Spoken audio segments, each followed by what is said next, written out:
मनीष एक auto rickshaw चलाता था। जब वो 15 साल का था तब उसके पिता का देहांत हो गया। इसी कारण मनीष को ही घर की जिम्मेदारी उठानी पड़ी और कॉलेज की पढ़ाई छोड़कर पिता की ऑटो चलाने का काम मनीष ने संभाल लिया। मनीष की बड़ी बहन सुलेखा की शादी में जो उसके पिता ने कर्जा लिया था, उसे उतारने के लिए मनीष ने अपना घर भी बेच दिया और माँ के साथ किराए के घर में रहने लगा। मनीष की बड़ी बहन अपने ससुराल में खुश है। इस बात की उसे बहुत तसल्ली है। माँ, सुलेखा दीदी का मेरे मोबाइल पर फोन आया है, तुम बात कर लो, फिर मैं ऑटो लेकर काम पर निकलता हूँ। हेलो सुलेखा दीदी, ये लो माँ से बात करो। हाँ बेटी, अपना ध्यान रखा कर, खूब खाया पिया कर, इससे बच्चे की सेहत पर अच्छा असर होगा।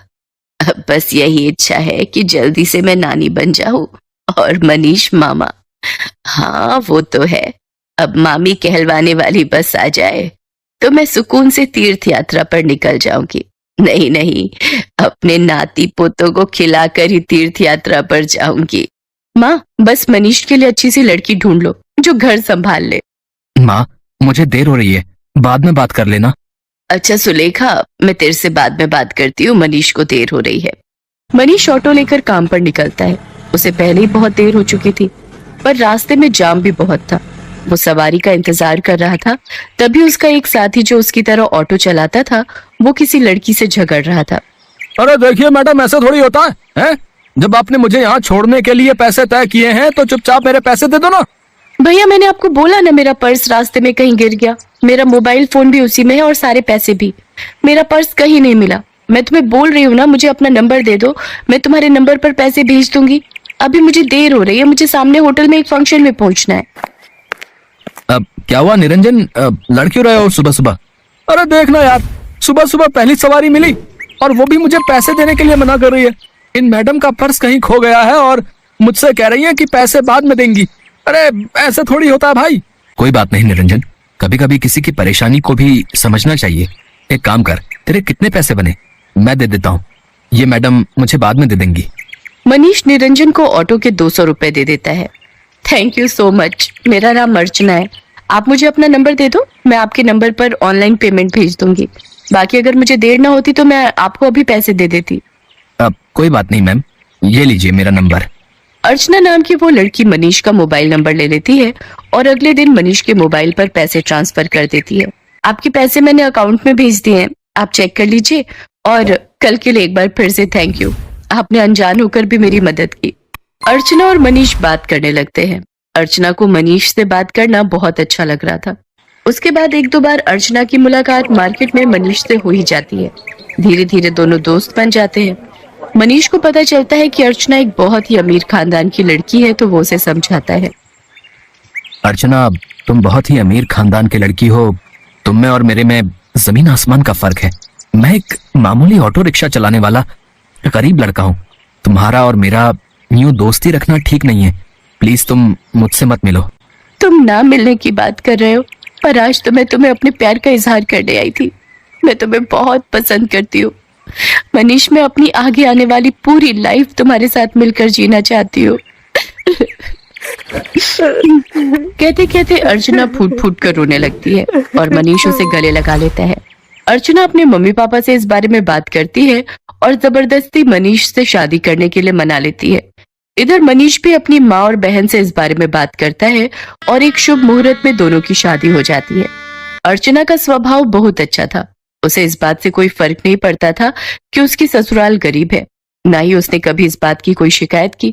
अर्चना, अब तुम मेरे साथ शादी करके खुश तो हो ना? हाँ मनीष, मैंने तुम्हें दिल से प्यार किया है। मैं तुम्हारे साथ बहुत खुश हूँ। माँ जी, सुलेखा दीदी सब मुझे कितना प्यार करते हैं। मुझे तो महसूस ही नहीं हुआ कि मैं अपना घर छोड़कर आई हूँ। तभी अर्चना की सास भी आ जाती है। जीती रहो बहू, हम बहुत भाग्यशाली हैं कि इस घर को तुम्हारे जैसी बहू मिली।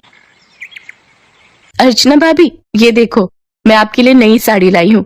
आज आप शाम को कीर्तन में यही पहनना। सुलेखा दीदी, ये साड़ी तो बहुत सुंदर है, ठीक है, पर एक शर्त पर, आज आप मुझे खुद तैयार करोगे, प्रॉमिस? अर्चना की बातें सुनकर सुलेखा की आंखों में आंसू आ जाते हैं। उसने कभी सोचा ही नहीं था कि उसे इतनी प्यारी भाभी से इतना प्यार और सम्मान मिलेगा। सचमुच कुछ ही दिनों में अर्चना ने सबके दिल में एक अलग जगह बना ली। अब तो अर्चना के बिना कोई भी नहीं रहता था। सुलेखा के बेटा पैदा होता है। इधर अर्चना भी गर्भवती हो जाती है।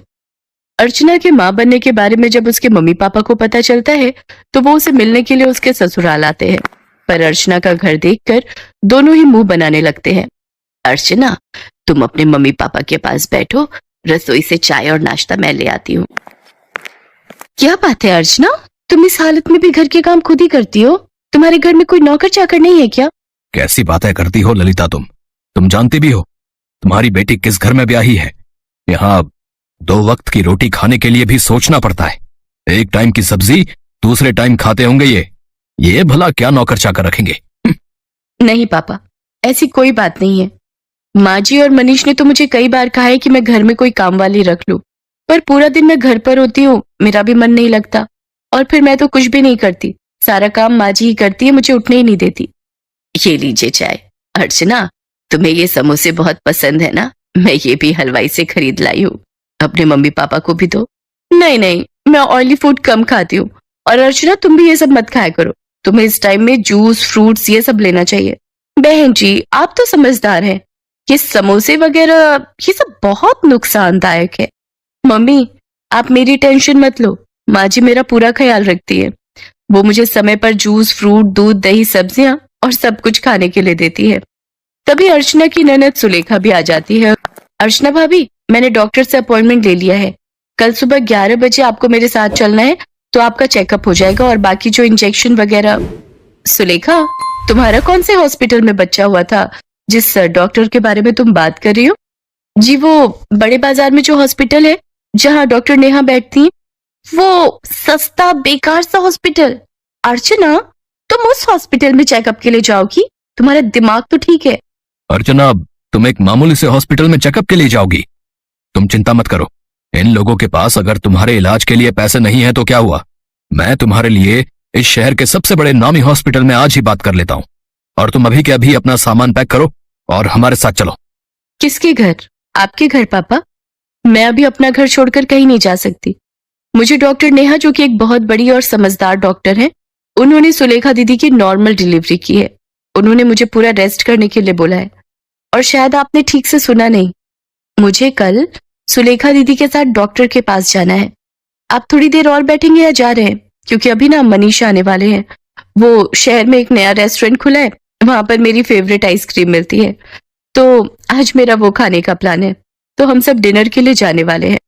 अर्चना का ऐसा कोई प्लान नहीं था, ये उसकी सास और सुलेखा जानते थे, पर अर्चना अपने मम्मी पापा को एहसास दिलाना चाहती थी कि उसके ससुराल वालों का और अपमान ना ही करे तो उनके लिए बेहतर है। अर्चना के मम्मी पापा लज्जित हो जाते हैं और कुछ देर बाद वहां से चले जाते हैं। अर्चना की सास और ननद दोनों की आंखों में खुशी के आंसू थे। अर्चना अपनी सास और ननद के गले से लग जाती है।